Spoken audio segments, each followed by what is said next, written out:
wanted to pop over and share a couple of thoughts that's been going on in my mind.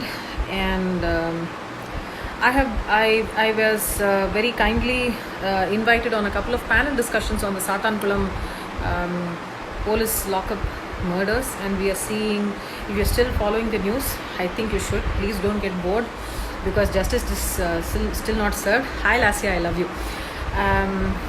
So I went on Times Now and I went on India Today, and what I noticed is, see, a lot of people keep saying that this is this government's fault and it's that government's fault.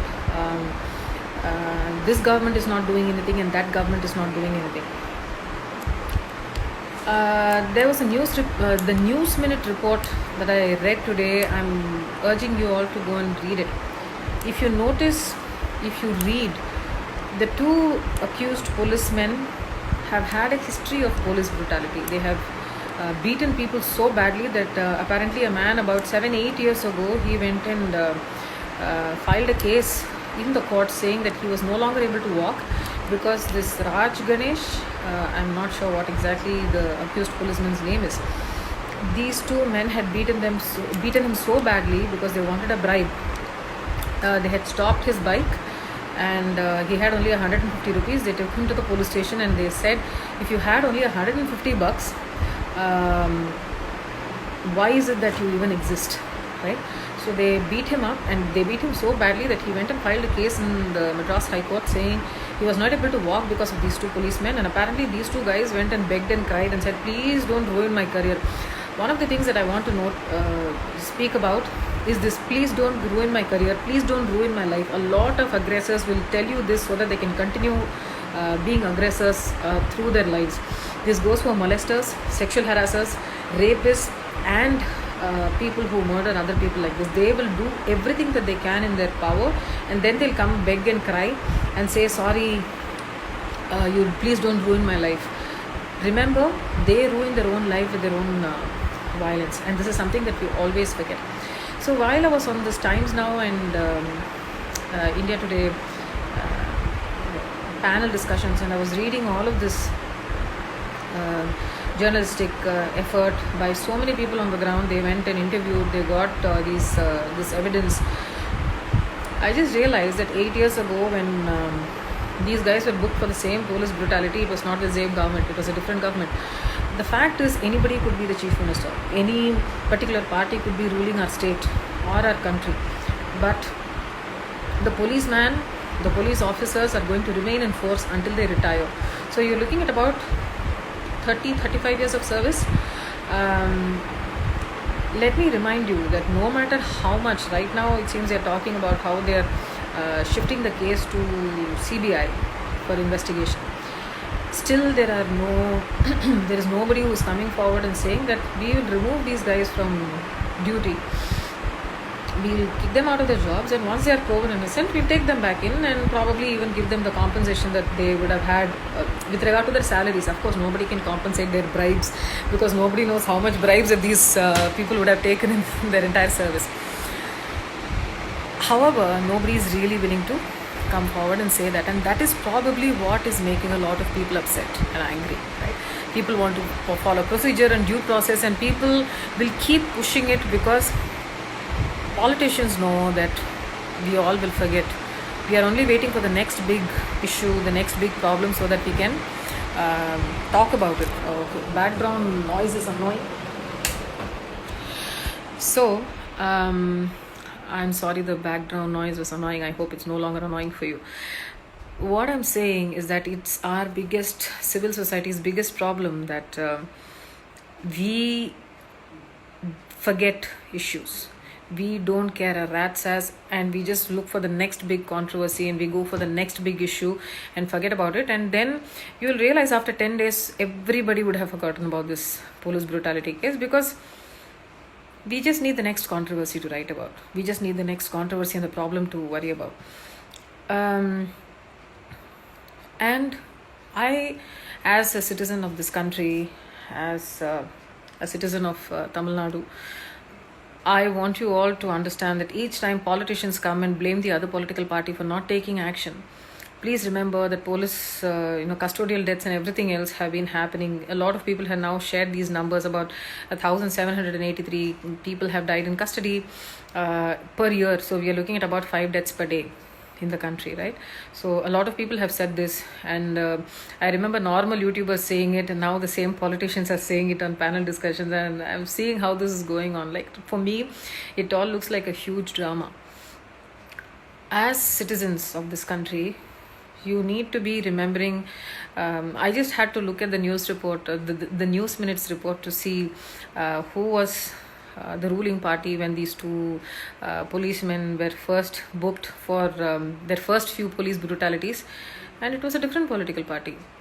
So I find it really funny when these people say that, oh my god, you are not doing this, you are not doing that, because every party at some given point in time has been witness to some sort of a police brutality, and they have not taken action because we the people forget. We the people do not hold our MPs and politicians and MLAs and all these people.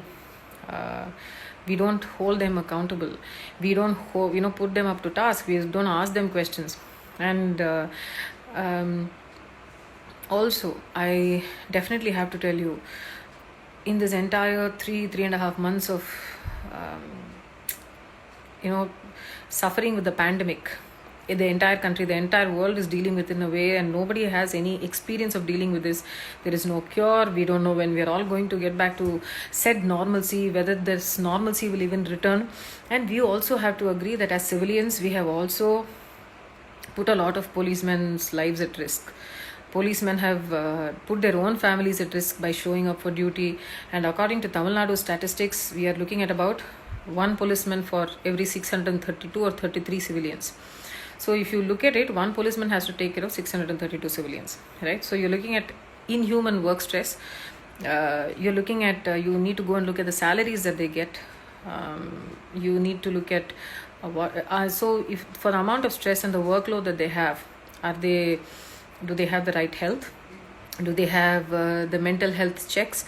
Are they getting any sort of support for any of this, or is our society so steeped in this toxicity of you're supposed to be strong no matter what? People in the armed forces are extremely stressed, and I remember going to a police station when I had to change. I had lost my driving license, so I was going there and waiting for the letter to get done and the formalities, and I was speaking to a lady police officer, and she said that she had returned to duty when she was still nursing her baby. And apparently when you're breastfeeding your baby, and if you don't feed your baby every few hours, your breasts actually start hurting.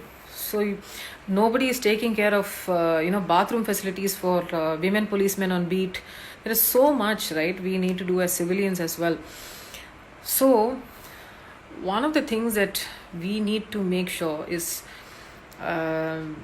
these are two policemen. I'm sure there are others also who have indulged in some sort of inhuman behavior. They have indulged in bribes. This is not the entire police force. But at the same time, we need to ask the good policemen, the people with their morals and ethics and stellar gentlemen in the force who have really served society, to actually condemn such men and cleanse their own backyards. It is very tough. It is just like how good people in every society, good people in every industry, good people in every home refuse to stand up against the so-called not so right people. Do we actually have the gall and the guts to speak up against people in our own families who are not doing the right thing? If you have a relative who's a government servant, and if you know they're taking bribes, do you stand up against them? Do you question them? Do you actually file cases against them? You don't, because it's your own family member and you just don't want to involve in that. So I just want you to understand that each time politicians and political representatives of a particular party come and just blame game and push papers saying your party is not doing this, your government is not doing this, just remember that everybody is more or less the same. Today, another very ridiculous thing that I'm seeing on Twitter is that apparently the church and the Christian lobby is paying $5,000 per celebrity for South Indian celebrities to speak up against the Sathakulam police brutality, and apparently North Indian celebrities are asking for more money. So I just told a gentleman who tweeted this out saying that I'm waiting for my $5,000 check, and which is why I said a lot of these people, whether they are political parties or political party supporters, when it comes to this sort of a blame game, they are not any different. I remember when I had accused Mr. Vairamuthu, I had stated my own story of sexual harassment against Mr. Vairamuthu. I remember how the people in the DMK party came after my blood. I remember how they said this is a diversion tactic. The entire Me Too movement was a diversion tactic about some Rafale deal. And I was being, Nakiran wrote that BJP had paid me with a house in Bangalore to name poor Mr. Vairamuthu. So I just realized that it is the same language. All political party supporters say the same thing. Political parties say the same thing. But you, as a civilian, as a citizen of this country, if you truly love your country, you will not be a blind devotee of a politician. That is all I'm saying. Hold your politicians accountable. They are our representatives. You have voted them to power. Of course, most of you may have voted for your favorite politician based on your caste, based on your religion.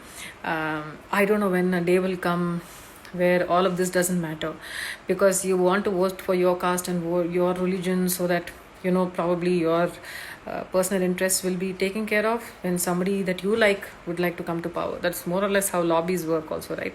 Pharma lobbies, land lobbies. So I'm just saying, pretty tired of all this drama. And people forget 2019 September, there was a girl who died because of a political party cutout that fell on her. A lorry ran over her and she died. What happened to the Thoothukudi? 12 people got murdered. One of the people in the 12 people who got murdered was a girl. She had a bullet go through her head and through her mouth. So she actually was shot in point blank in Thoothukudi in the Sterlite, Thoothukudi protests for Sterlite. 12 people died that day. It was also an excess. So if you see, there are multiple cases like this. What happened to the Pollachi sexual harassment case? What happened to Kasi and Suji Demo, the Nagarkoil case? You have so many of the what happened to. And I'm just telling you, please hold your politicians accountable. It is a duty. When you are part of democracy, this is not a country which tells you that this is not North Korea yet. This is not China yet.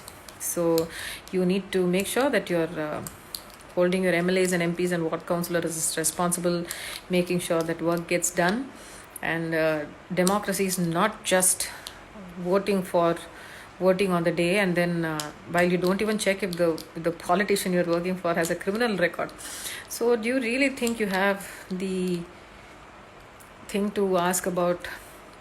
Are we all in the right conscientious position to ask about who's just and who's not? Do we check about the criminal records? Do we check which political party has how many rapists?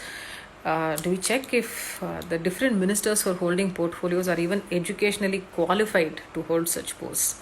Do you do any of that? Do we all do any of that? Do we ask? No. So I'm just saying, next time you see a debate like this on a national platform, and hold your political parties responsible, because all that they'll do is just blame each other. And they all, trust me, they all at the end of the day will hang out with each other. They'll have a cup of tea, they'll have a cup of coffee, they'll party with each other. End of the day, we are going to be the kind of people who are going to believe that these people are fighting against each other. Not really. They're all hand in hand. So please hold your